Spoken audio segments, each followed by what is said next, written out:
Bonsoir à tous, c'est Dao. Je vais vous parler aujourd'hui un peu d'alchimie. Alors l'alchimie est un art médiéval mais qui remonte aux pyramides d'Égypte et dans certaines traditions il parle même de l'Atlantide. L'alchimie est l'art de la transmutation, de la transformation et on va essayer d'éclaircir quelques symboles principaux histoire de vous donner une idée de ce qu'est vraiment l'alchimie. Alors l'alchimie parle d'une transformation de la nature d'élément en élément. Les alchimistes anciens essayaient de comprendre les fonctionnements. Plus tard, et bien caché, l'alchimie était l'art de la transformation intérieure. C'était une sorte de psychologie. C'est extrêmement réducteur ce que je dis, mais quand même, c'était une forme de psychologie et les anciens utilisaient donc des codes un peu secrets, sacrés, c'est sûr, pour déterminer un mouvement, une transformation intérieure au niveau de l'âme. Donc, on avait plusieurs choses. On a déjà un des plus importants, c'est l'opus magnum ou le grand œuvre.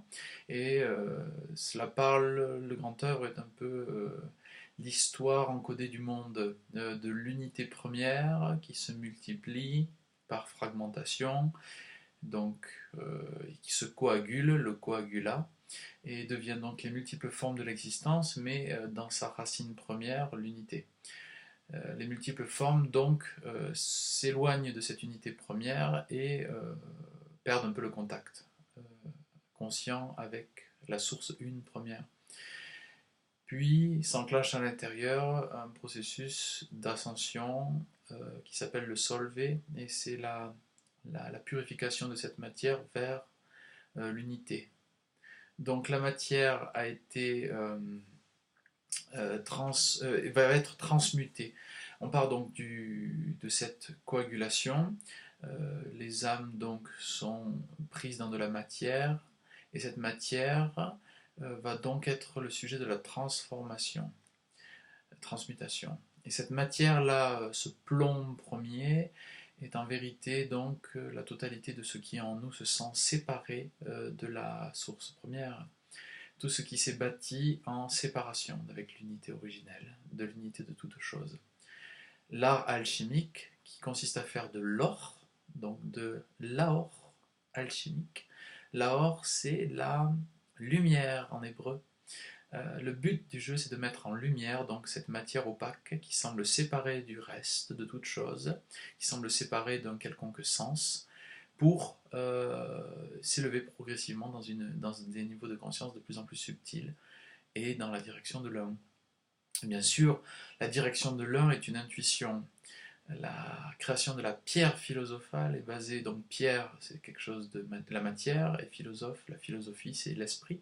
C'est l'art de faire la fameuse conjonction des opposés. La conjonction des opposés, c'est justement tout ce qui s'est dualisé dans la descente dans la matière. C'est parti de l'unité pour devenir ensuite des formes de dualité, des oppositions entre deux polarités particulières qu'on appelle dans la tradition asiatique le yin et le yang. Dans la tradition hébreu, on appelle Okmah Binah, et dans d'autres traditions, on parlera du masculin sacré et du féminin sacré. Contenu en vérité en toute chose, à la fois à l'intérieur et à la fois à l'extérieur. Donc on a un couple intérieur et on a un couple extérieur aussi, qui correspond donc à cette dualité.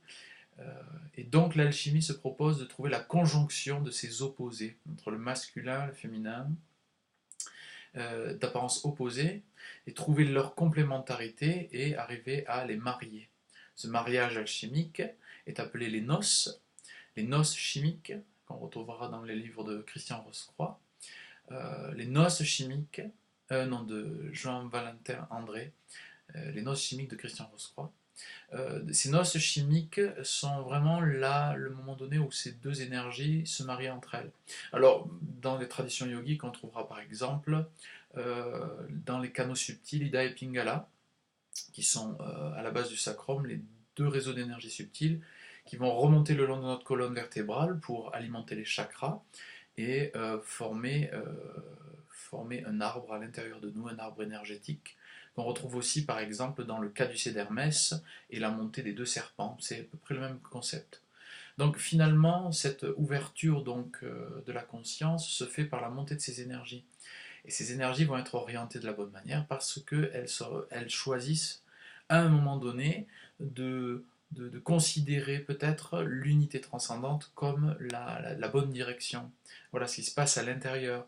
Et l'alchimiste va donc utiliser ce feu interne dans la bonne direction, c'est-à-dire dans la direction de l'unification, de l'unité, pour faire de toute cette matière disparate à l'intérieur de lui-même une allégeance à l'unité, à la lumière, comme on dit, à l'or, à l'or.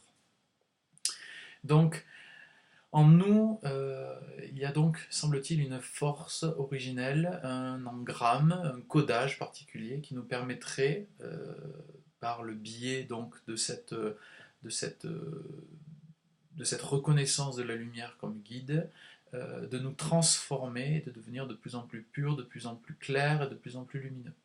On part donc de notre base donc un peu chaotique, nos émotions, nos pensées, tout ce qui est noir en nous, inconnu, hein, cet inconscient, ces eaux profondes. Cette profondeur-là appartient à l'œuvre au noir. C'est une rencontre avec nos éléments de profondeur. L'œuvre noire, c'est le chaos, c'est la matière sombre, c'est la matière désorganisée, c'est le charbon. Le travail ensuite de rallier cette matière sombre, obscure à la conscience, c'est un travail d'épuration qu'on appellera l'œuvre au blanc. Cette œuvre de purification cristalline commence à organiser la matière et petit à petit, la lumière intérieure commence à se faire connaître. C'est un travail sur les pensées, sur les émotions, sur les mémoires ancestrales, sur notre corps, sur nos idées, nos idéaux. C'est une restructuration, une réorganisation, une remise en question profonde de l'œuvre noire à l'œuvre au blanc. Et une fois que nous sommes bien alignés à l'intérieur de nous, que ce charbon intérieur est devenu comme du diamant, ce même carbone organisé laisse passer la lumière. Et dans ce passage de la lumière, on parlera d'œuvre au rouge. C'est une œuvre bien mystérieuse qui appartient vraiment à une co-création consciente avec cette unité transcendante. Voilà, et donc nous devenons, par cette harmonisation de cette matière intérieure et de cet esprit qui semble, un peu au-delà de notre conscience quotidienne, nous devenons en quelque sorte une pierre philosophale, une harmonie entre l'esprit et la matière. Nous avons entre le yin et le yang, entre le féminin et le masculin. Cette harmonie fait de nous donc cette lumière, cette pierre philosophale qui devient lumière du monde. C'est-à-dire que la conscience, la sagesse, l'éveil, qui se fait à l'intérieur de nous, éveille, illumine les gens autour de nous. Voilà. Peut-être que le grand secret des alchimistes, c'est qu'il n'y en avait pas vraiment, que tout ce que nous sommes déjà est là, et que nous avons simplement à l'accueillir, peut-être, et que l'amour, l'être, la présence, la vie sont déjà entièrement résolus dans l'instant, peut-être. Voilà, c'est des pistes de réflexion. Déjà mettre en œuvre cet appareil de réflexion, cette philosophie, cette recherche, cette quête de sens est déjà en soi une œuvre d'alchimiste, puisque c'est une œuvre qui va nous transformer.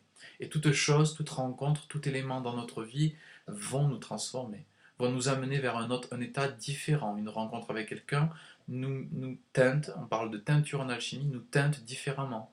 Nous gardons de cette rencontre comme un parfum, comme une légère transformation, une légère nuance. Nous sommes différents après et avant. Voilà. Donc voilà, c'est un petit précis d'alchimie, très très succinct. Je parlais simplement de choses comme ci, comme ça. Peut-être je ferai une autre vidéo car c'est un sujet absolument passionnant qui peut vraiment nous aider à nous accueillir, nous découvrir et faire de nous des êtres plus parfaits, comme il le disait. Si tant est que nous ne le soyons pas déjà maintenant. Encore une question ouverte. Je vous souhaite une très belle soirée ou une très belle journée et je vous remercie pour votre écoute et je vous souhaite tout le bien sur votre route. Merci beaucoup.